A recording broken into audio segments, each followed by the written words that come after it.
Hook your partner with these hot positions. Like love, romance, and marriage, our culture is fraught with misconceptions about what is realistic, healthy, and sustainable in a long-term sexual relationship. We feed the line that we should feel madly in love with our partners every day for eternity, and we shouldn't experience normal states like doubt or anxiety if we're with the right partner. So it goes with romance. We present the belief that if you're not having exciting sex 3 times a week, there's something wrong with your relationship. So here are some truths about sex, truths that you usually don't read about in magazines or see depicted in the media. They're derived from years of listening to my clients and course members sharing their most intimate fears, anxieties, and insecurities about what happens or doesn't happen in the bedroom. When we learn about what's typical instead of comparing ourselves to a fantasy ideal, we become significantly less anxious that something is wrong. And then we can take a deep breath and focus on what is working in the relationship instead of what we perceive as not working. Here are some truths about sex. 1. A healthy sex life is whatever works for the two of you.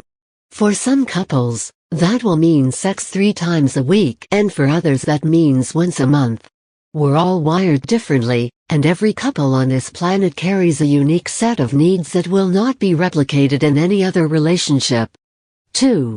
There's usually a high-need partner and a low-need partner. There's often one partner who has a higher sex drive and one has a lower. We tend to think that men are always the high-need partner, but that's not always true. This can also change from relationship to relationship. In other words, if you were the pursuer in your previous relationship but the distancer is your current relationship, you may have been the high-need partner and are now the low-need. As with every aspect of couplehood, the challenge is to find creative ways to grow toward each other while also preserving your sense of self. 3.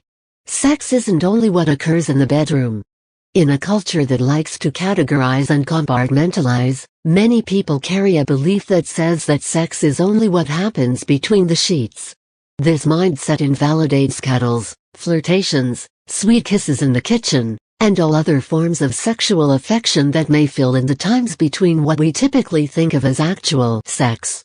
So when the magazines splatter the anxiety-provoking "Are you having enough sex?"